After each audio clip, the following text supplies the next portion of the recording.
what we've been seeing from them, it doesn't resonate. It's not working any longer. We're not falling for the okie doke. We're not buying what they're selling. And at the end of the day, they've got to stand up, step up, and show that they're ready to do the job that folks sent them to the nation's capital to do. And that's work with whatever administration is in office. I know they don't like the fact that Donald Trump is in office, but the 47th president of the United States of America, his name is Donald Trump. And as you have told me on many occasions, if nothing else, the man is all about making deals. Find deals that he's willing to make and make it happen. Democrats now openly criticizing their own party for failing to understand the simple concept of government. Leaders within the left are behaving like influencers while reading from the same script. James Carville is now grasping at straws and is trying to convince us that the president is sick. And Congresswoman Maxine Waters calls on for more violence against President Donald Trump. Guys,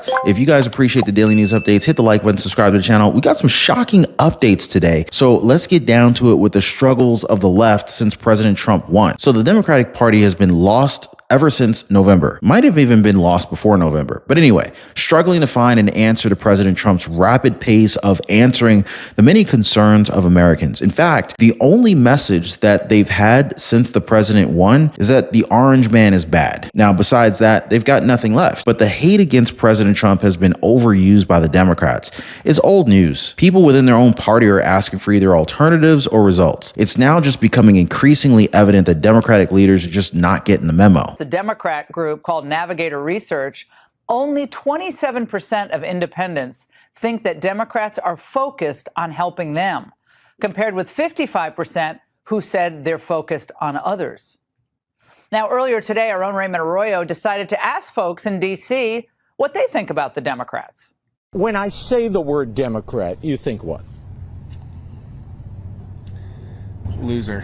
Transgenderism. Liberal. Stock trading. They have strange thoughts. I don't understand them. Crybaby, Musk hater, suddenly. More social programs and entitlements. Socialist.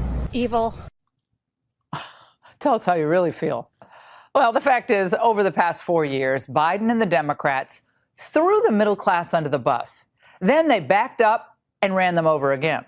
Urgent warning, guys. The job market is collapsing. The economy is shrinking fast. Layoffs are skyrocketing. The Trump tariffs are already shaking industries. The media won't tell you this, but most high-paying jobs, they're disappearing. And the ones that do remain, they're soon going to be out of reach. But here's the good news, guys. I've put together a list of 30 plus jobs that pay around $100,000 per year without a degree. These are recession-proof jobs, and some are even set to explode in demand thanks to this economic shakeup. No college degree required, no student debt, just real jobs that pay. But I promise, guys, this list is not going to be available forever. So get it right now. Get it before these jobs are flooded by the competition. I'm going to go ahead and leave a link down below so you can get your free list of the 30 plus jobs that pay over $100,000 without a college degree. So download this list before it's too late. And it's safe to say the Democrats have yet to learn their lesson. They're so fixated on their own agenda that they're operating like robots. Now, I'm pretty sure you guys remember the more than a dozen Democrats who had the same message against President Trump and the economy. And somehow they've allowed themselves to do the exact same thing. Only this time they're posting the same message on social media. Now, sure, they learned how to paraphrase this time around, but it's still almost identical to each other, which goes to show that the Democrats, they do not have a mind of their own. They're purely propagandists. Which brings me to Senator Adam Schiff and his cringe attempt at being a political influencer. Watch. So is the government shutting down? Well, that depends on Donald Trump and the Republicans. They control the White House, they control the House, they control the Senate. It's really up to them. Now, the risk increased greatly when Republicans decided to send a partisan continuing resolution to the Senate that lacked any Democratic support. So what is a continuing resolution, or CR? Let me try to explain. So government funding runs out on Friday at midnight, and in a normal world, what would happen is Democrats and Republicans would pass what's called a clean continuing resolution, a clean CR. That would essentially put the government on autopilot with all of the same funding levels that we had for the last several months, for the next several months, until something can be worked out. But that's not what happened here. Here, Republicans passed a partisan resolution that changed all kinds of funding levels and also stripped Congress of the ability to overturn the Trump tariffs that are wrecking our economy. So that passed on a narrow 2-vote margin in the House, and now it's here in the Senate, and it doesn't have the votes. So this particular continuing resolution would last for 6 months, and it gives Donald Trump 6 months to continue wrecking the government, continue cutting off funding, continue closing Social Security offices, continuing layoff of veterans and the layoff of firefighters.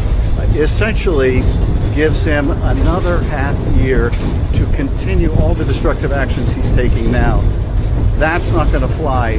What we should do is something short term that will allow members of Congress to agree on setting regular funding levels for every part of the government and to insist that they be observed by the president, not that we continue to have these illegal impoundments of money. Now, he's obviously trying to relate to a broader demographic here. The problem is his message. The fact that he's raging against these tariffs shows that he's just misinformed. And yes, the CR does include that Congress can't touch the tariffs that President Trump has placed. But the idea that the economy is crashing is false. In fact, both CNN and CNBC are reporting better inflation numbers under President Trump. Watch. Finally, we have some good news on the economy and really the number one issue for many Americans, the cost of living. So we just learned that consumer prices in February increased by 2.8% year over year, 0.2% month over month. Both of these figures were a step in the right direction, and both were better than expected. So this is definitely very encouraging to see, because it's going to, I think, relieve some fears that inflation was perhaps re-accelerating, because this actually breaks a streak of 4 straight months where I think you could see it on the chart all the way to the right, where the inflation rate was going in the wrong direction, right? It was going higher and higher. Finally, we're seeing it dip. On the headline, expecting up 0.3, up 0, goose egg, unched. Boy, that is progress. We haven't had a number that low. Well, we equaled it in July of last year when we had another 0. To find a lower number, you're back to October of 23 at minus 0.4. Strip out the all-important food and energy, down 1/10. Down 1/10. That's 0.4 lower than expectations. Down 1/10 also equals July of last year. Find a lower number, you're going back to COVID times. April of 2020. This is not what Democrats want, guys, especially these left-leaning news outlets. Good news for them is bad, but of course they have to report it since that's what the numbers are telling us. Now, while we're making progress with the economy, some within the far left are determined to make the president look bad. That one person today is James Carville, a guy who really needs to have his internet cut off since he's had some terrible takes when it comes to politics. But here's his latest allegation against President Trump. Watch. What you saw is madness. And I don't mean madness like I'm mad at you, you mad at me, you didn't say this. I'm talking about madness like King George III kind of madness. And it could be a combination of being a fat slob, which of course he is. It could be that he's can't sleep at night because his beached whale body can't allow the circulation it needs. I don't know. I'm not a sleep specialist or a medical doctor. But I think we should revisit the possibility of a syphilis diagnosis. And I know a lot of people that watch this channel, or some of you, or we get any number of MDs and professionals that are getting the comments, and some of you just well-informed citizens.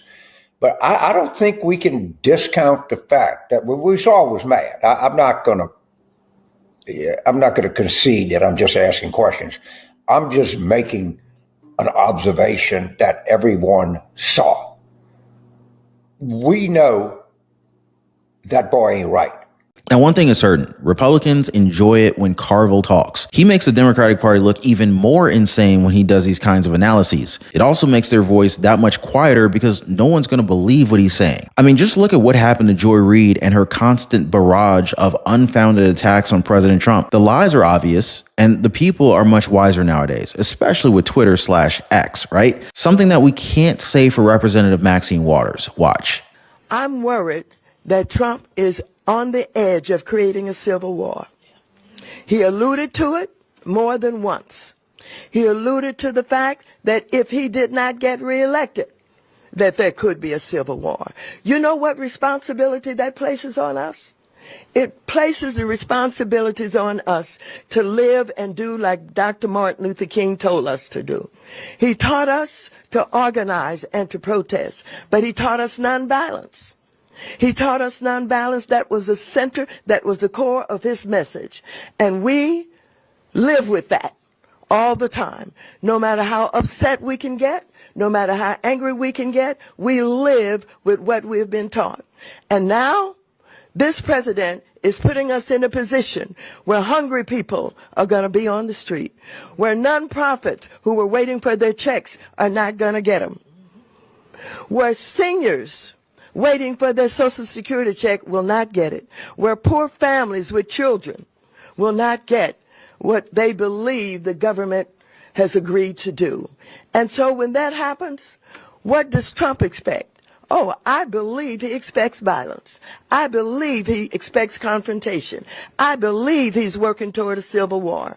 We're not going to get goaded.